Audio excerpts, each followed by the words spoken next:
fatal heart impacts, past painful scars. In fact, I blast tasteful bars and pass. I back up my actions, fact don't ask, grab reactions, jacked attack with every word, then act with class as they hear me snap. I got nothing to lose, cause I fought and felt the bruise. Now I'm not the one confused, call the shots and they produce. I ain't lost, I'm finally loose, pick a new silver excuse. I need the views to boost me to a new abuse of being used. Everybody wants a piece now, y'all can rest in peace now. You're dead to me, so peace out. Remember, you're just freaked out. Get ready for defeat now. Alrighty. Hello everybody. This is Kiru's show here. And now, before I do begin, I am going to be trying to make this a finale episode. Meaning, if this is not a 20-minute long video or possibly even a 15-minute long video with the way I have it planned out in my head, I will still be posting it. Now, with that being said, I do want to get this series done with so I can move on to more of the other projects I have piled on to myself. Now then, with that being said, let us begin. We'll pick up with Izuku Midoriya after he has taken Eri and brought her back to the League of Villains hideout. Midoriya informing her that All For One can take her quirk away, the power she's so desperately afraid of. Now, with that being said, he is also planning with his brother to take down All For One, since All For One is now the only obstacle remaining in Midoriya's quest to be free. Now, Midoriya has taken Eri back to the bar, where, after these two have walked in, you do actually have Yui who is there to meet him. Her being dressed, well, in a dress, let's just say red and white, as she has asked Midoriya if this is the little one that they've heard so much about. Yeah, Yui, this is Eri. Her bending down and saying hello. Hi. You're the one who was taken because you're with him, right? Oh. Yes, I was. So you're a villain too? No. I'm not a villain. I'm, well, a vigilante. I don't kill. Unless it's very bad people. Now, the Yui would then go to stand up, and then say some words that Eri is alerted by. And Midoriya, he does stare directly at her as she does say them. You know, Eri, Overhaul, the man who hurt you, he was in Tartarus whenever it fell. What? Overhaul? Eri bring her hands into her arms. As Midoriya, he does pick up where Yui left off, saying that Overhaul's dead, and he won't be a problem anymore. Now, Midoriya, he would go to walk past Yui. As Midoriya, he does at least try to give her a smile, but at the same time he's also very annoyed that she just told Eri that. Now, as they do walk by, Eri does ask a question about that. Is it true Midoriya murdered everybody in Tartarus? Yes, it is. They're all dead because of me. Every single villain ever recorded and locked up by the Hero Association with dangerous quirks are all dead. Why? Well, is it possible he... No. Not a chance. I left that place basically a mound of scorched earth and glass. If anything did survive it, I don't think it would even be able to really be called alive. Now, they do walk in as Midoriya, he does sit down at the bar with Eri and inform the second bartender, All Might, or Toshi as he would call him, to make Eri something. Now, the man behind the bar does listen, Eri watching on and asking who that man is, as he does go to pick up a glass cup and then set it down in front of him, as he does begin to start making something. Now, as this does happen, you do actually have the doctor, who Midoriya does see him walk into the room before he does go to stand up, along with Dabi and Toga. Now, before Midoriya can even really say anything, Dabi would walk over to the doctor and pull him out of the room, as Toga would walk up to him and inform Midoriya that they've already kinda assumed this would happen. What are you doing? Well, Dabi's having a little chat with the doctor. We're not letting him take her to the medical rooms. Good. I thought I was going to get involved. No, no, no. Plus, we're making him take off that stupid jacket, along with those goggles or whatever they're called. If she thinks that he is going to perform tests on her, he's got nothing coming. First, we'll start with questions, then test if she's comfortable. Is that correct? Yes, it is. Now, Midoriya would ask Toga if she and Dabi, along with a few other villains, have talked about what he's told her. Yeah, we have. But, well, we need to make sure it's possible first. Now, Midoriya, he does understand, as the doctor does come walking back into the room and sit down next to Eri. Him without his goggles, glasses, and only a paper and pen to use. Him having to write onto the bar without a notebook, or, well, a notepad, my bad. Now, as the doctor does sit down, All Might, he would put a milkshake directly in front of Eri, as he does tell her to please enjoy. Her looking at it with wide eyes, as Midoriya would sit down on the other side of her and inform her that this man right here is going to ask her a few questions, and that if at any point she's uncomfortable, then to just say no. Now, the man does begin asking questions about Eri's quirk, as she answers them with yes or no, and if need be, she does go into detail. However, All For One does eventually walk into the room, and after talking with Eri for a minute, they do decide to give it a few weeks. Now, we do actually have the next day. Eri has officially been reported as missing, and Tokoyami knows exactly what his brother is doing. Now, he thinks that it's a crazy thing. Take Eri to this man, and then what? It won't be simple. Now, the quirk destroying bullets, they have actually at least been found.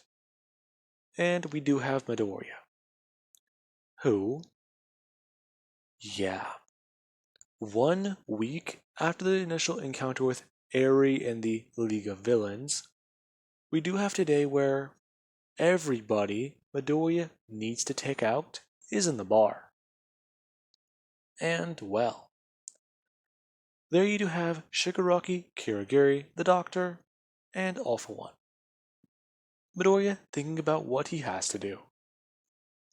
As Midoriya, he has pulled Eri and a few other people aside, telling her what's going to happen.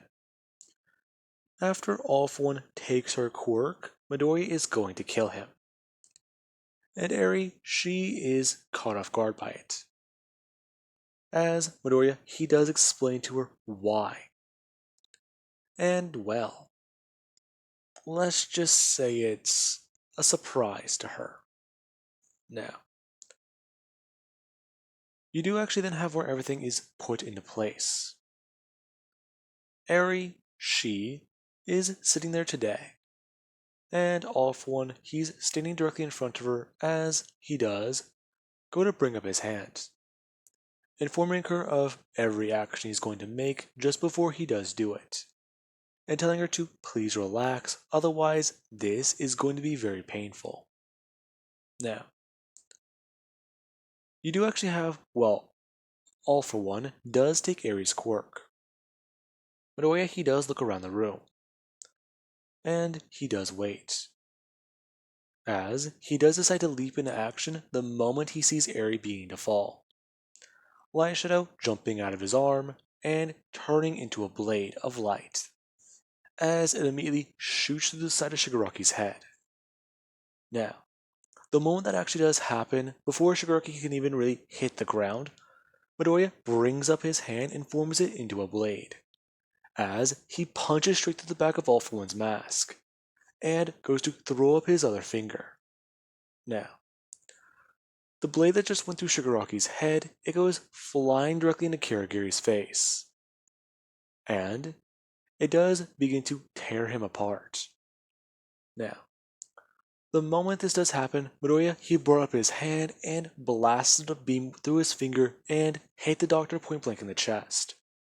Since he's been made aware of All For One's resurrection.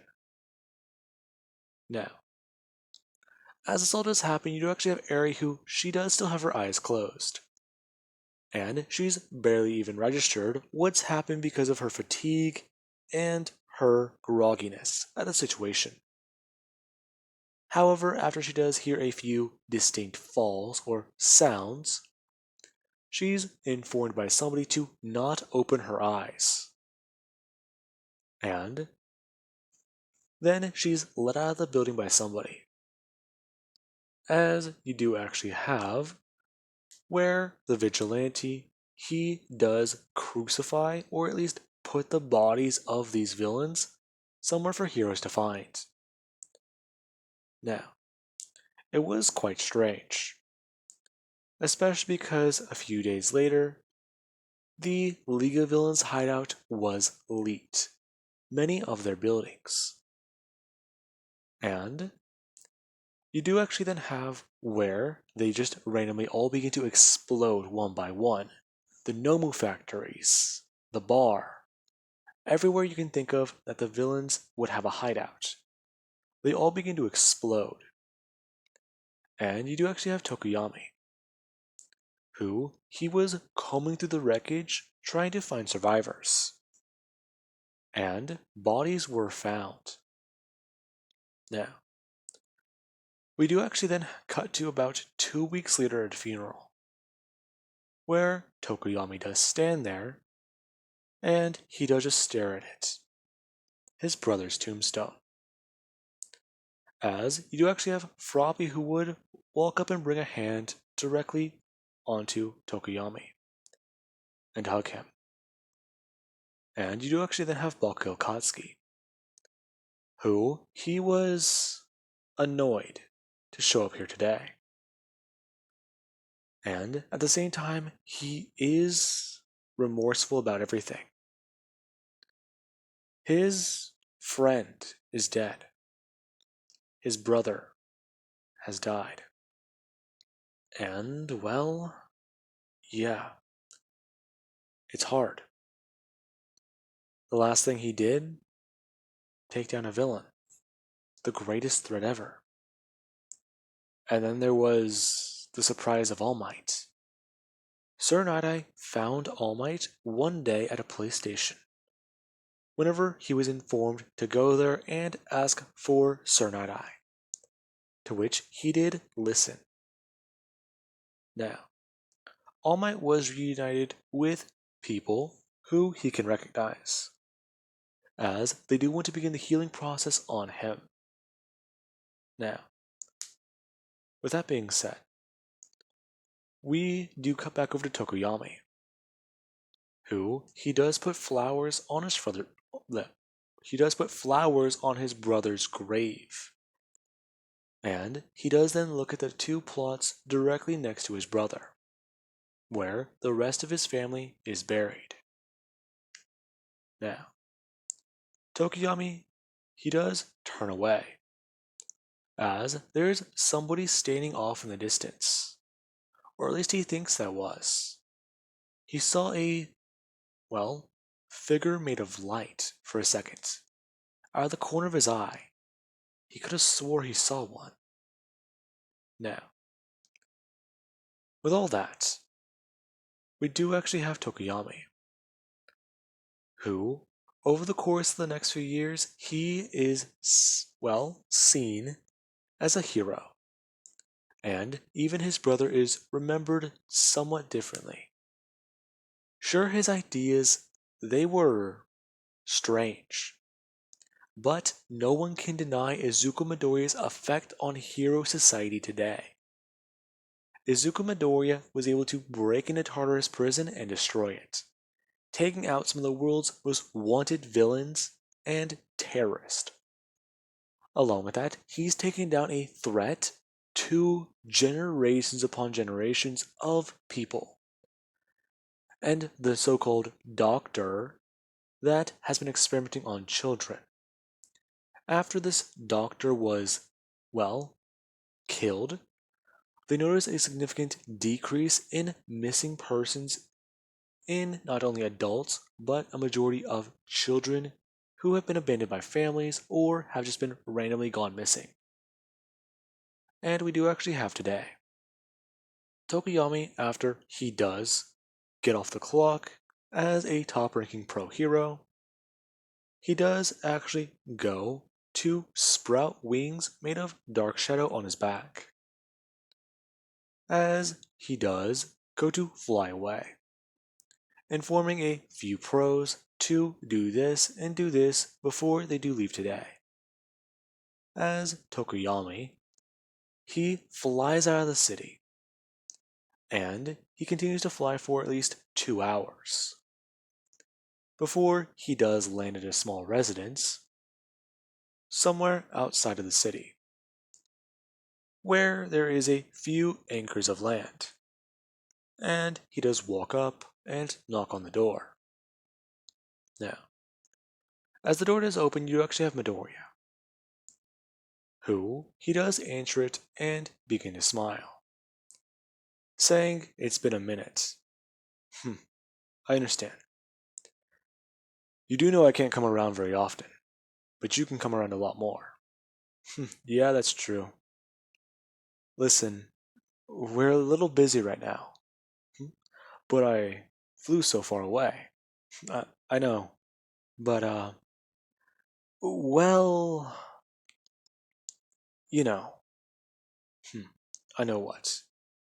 Now, this would be whenever a young boy, he does come running up and pull open the door completely.